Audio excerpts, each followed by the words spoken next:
MP के ग्वालियर का रहने वाला पुष्पेंद्र प्रजापति, जिसकी उम्र करीब 26 से 27 साल है, वो 26 जुलाई को अपनी एक गर्लफ्रेंड के साथ ग्वालियर के ही एक होटल में कमरा नंबर 203 को बुक करता है। 5 घंटे की मोहलत वो अपनी गर्लफ्रेंड के साथ कमरा नंबर 203 में गुजारता है। उसके बदले होटल मैनेजर को उसने 1200 रुपए की अदायगी की। इसके बाद जैसे ही वो अपने घर के लिए निकलता है, करीब 1 हफ्ते बीतते हैं कि उसके मोबाइल फोन पर एक वीडियो आता है। अननोन नंबर है। उसने जैसे ही मोबाइल की रिंग सुनी, उसने तुरंत व्हाट्सएप ओपन किया। व्हाट्सएप ओपन करते ही उसे एक वीडियो दिखता है। वीडियो में जब वो देखता है तो वो हैरान रह जाता है, क्योंकि वीडियो अश्लील है। वो परेशान है, उसके चेहरे पर पसीने हैं। घर वाले उसकी तरफ देखते हैं, लेकिन वो वहां से निकलने की कोशिश करता है। लेकिन उसकी बहन को लगता है कि जैसे ये कुछ छिपाने की जुगत में है। लड़का बाहर जाता है और देखता है तो वीडियो में असल में यही पुष्पेंद्र प्रजापति है, जो एक लड़की के साथ है। ये समझ जाता है कि 26 जुलाई की दोपहर में जब वह अपने गर्लफ्रेंड के साथ प्राइवेट समय गुजार रहा था, उसी वक्त का ये वीडियो है। लेकिन वीडियो आया कैसे? ये उस नंबर पर कॉल करने ही वाला होता है कि इसे अचानक से कॉल मिल जाती है। कॉल में कहा जाता है कि देरी मत करना, 1 लाख रुपए तैयार रखो, वरना समझते हो अंजाम। ये वीडियो इंटरनेट पर धूम मचाएगी। पुष्पेंद्र हक्का बक्का रह जाता है। वो कुछ सोचता समझता, तब तक उसकी बहन उसके पास आकर खड़ी हो जाती है और उसके कंधे पर हाथ मारती है। क्या हुआ? अब वो डर सहम जाता है कि जैसे पीछे ही कोई खड़ा। उसने कहा कुछ नहीं, बस दोस्त का फोन था, उसके घर पर कोई बीमार है, या फिर उसने ऐसी किसी बात को कहकर टाल दिया। कुछ वक्त बाद वो अपने कमरे में जाता है और फिर हाथ और अपने सिर को एक दूसरे के साथ यानी परेशान हैरान रहकर पसीना पोंछता है।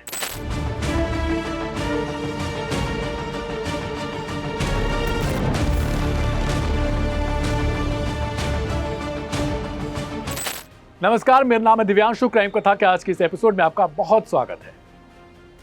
मध्य प्रदेश के ग्वालियर में एक ऐसी घटना हो जाती है जिसके बाद शायद आप लोगों के लिए भी ये एक अलर्ट करने वाला एपिसोड है।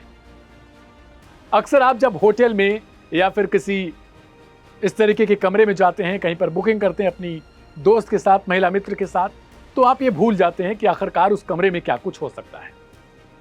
एमपी के ग्वालियर में भी कुछ ऐसा होता है। 26 जुलाई को पुष्पेंद्र प्रजापति अपनी एक दोस्त, जो इंजीनियरिंग की छात्रा है, ग्वालियर से ही पढ़ाई कर रही है, उसके साथ जाता है। लेकिन जब वो 5 घंटे का समय बिताकर बाहर लौटता है तो कुछ दिन बाद उसको एक मैसेज मिलता है व्हाट्सएप पर। उसमें उसकी अश्लील वीडियो है उसकी महिला मित्र के साथ। और जब वो उस पर कॉल करने की फिराक में होता है, तभी उसे कॉल मिलता है और पूछा जाता है कि 1 लाख रुपए देते हो कि नहीं।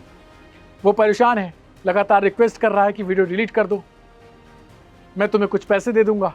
लेकिन सामने से जो कॉल करने वाला है वो कहता है नहीं, 1 लाख रुपए, इससे एक भी पैसा अगर कम दिया तो फिर समझ लेना और चालाकी को कोई कोशिश मत करना। पुष्पेंद्र कुछ दिनों तक हैरान परेशान, करीब करीब ये महीने गुजरने वाले होते हैं कि वो पुलिस थाने में रिपोर्ट कर देता है कि मैं कुछ कर नहीं पा सकता और मैंने गलती से उसे 5000 रुपए भी दे दिए। पुलिस वाले परेशान है कि तुमने जब पैसे दे दिए तो फिर हमारे पास क्या करने आए। कहता है नहीं, मैं आपके थाने में एक बार और आ चुका हूं 2 दिन पहले, तब मैंने शिकायत दर्ज करने की कोशिश की थी, लेकिन मैं लौट गया था। उस दिन ही मुझे एक बार फिर से वीडियो आता है और कहा जाता है चालाकी दिखाने की कोशिश मत करना, तुम थाने पहुंचे थे, मुझे इतना पता है।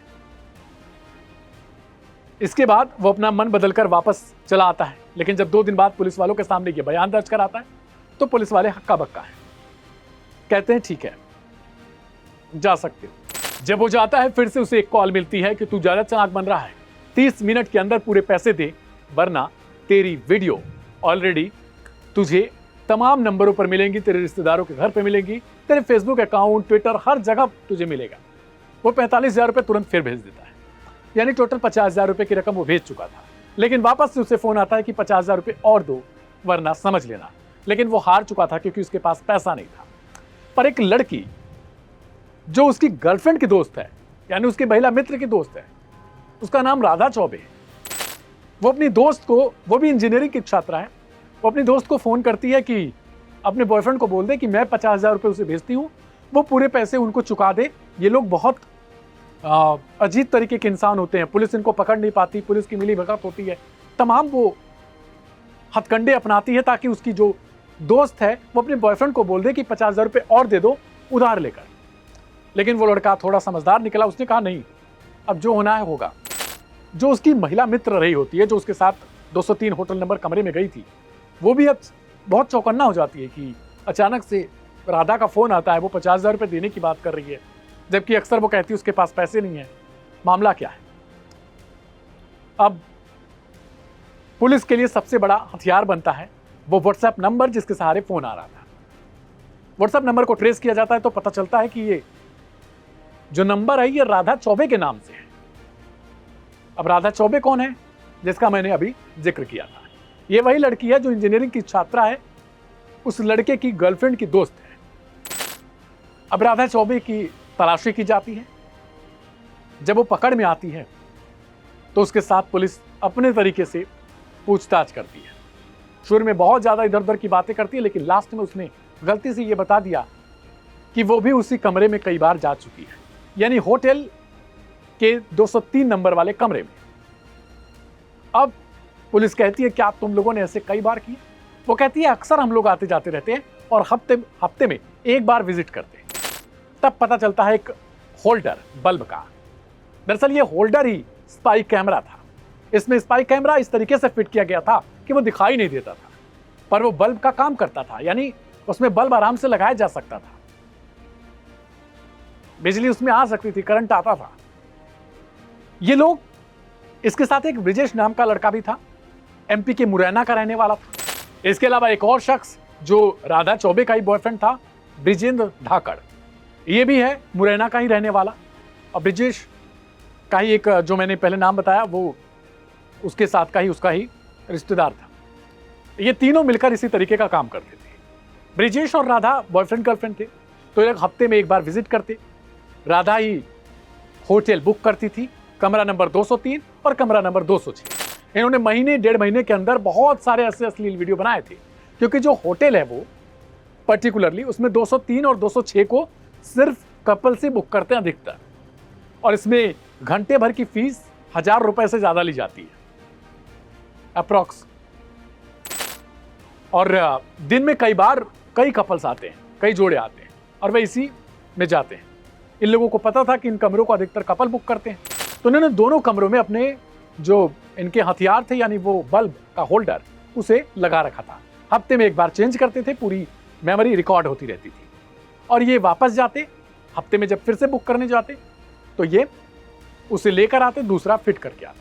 इन्होंने बहुत सारा वीडियो का जखीरा बना लिया था और इनकी मंशा यही थी कि जब हम रिसेप्शनिस्ट के पास जाएंगे वहां से नंबर्स तमाम खंगाल लेंगे जो कपल 203 और 206 में गए होंगे।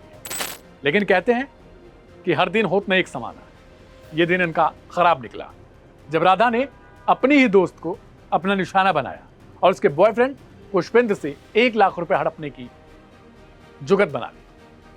और इसी दिन इनका आखिरी दिन बन चुका था। वो रात इनके लिए भारी हो चुकी थी। अब इन तीनों को फिलहाल गिरफ्तार किया गया है। अब इनसे ये पूछा जा रहा है कि क्या इन्होंने इसके पहले भी कहीं पर यह कांड किया था। लड़की कह रही है, जो राधा है, जो मुख्य जिसका किरदार बताया जा रहा है इस पूरी घटना में, पूरे अपराध में, वो कह रही है मैं MBA की फीस भरने के लिए ऐसा करती थी। और MBA की फीस भरने के लिए सवाल ये है कि 1-1 लाख रुपए अगर एक कपल से लिया जाता और ऐसे 100-150 कपल बना लिए जाए तो क्या 1.5 करोड़ रुपए MBA की फीस है? शायद यही होता है कि जब हम पकड़े जाते हैं तो फिर हमारी तरफ से बहुत सारे उपाय खंगाले जाते हैं। पुलिस के लिए बहुत चैलेंजिंग है। ऐसी घटनाएं हर वक्त होती हैं, हर समय हो सकती हैं, हर व्यक्ति के साथ हो सकती हैं। इसलिए सावधान रहिए, अलर्ट रहिए। कहीं भी जाइए, सबसे पहले जरूरी चीज़ है कि क्या वहाँ पर कोई खुफिया कैमरा लगा है। कुछ इस तरीके की वारदात हो सकती है, इसके विषय में जानना आपका अधिकार है और आपके जीवन के लिए सबसे सही और सफल उपाय है। मैं नाविद दिव्यांशु, क्राइम कथा के अगले एपिसोड में सोमवार को एक बार फिर से आप सबसे मुलाकात होगी रात 10 बजे ठीक इसी समय पर। आज के लिए फिलहाल इतना ही। नमस्कार, शुभ रात्रि।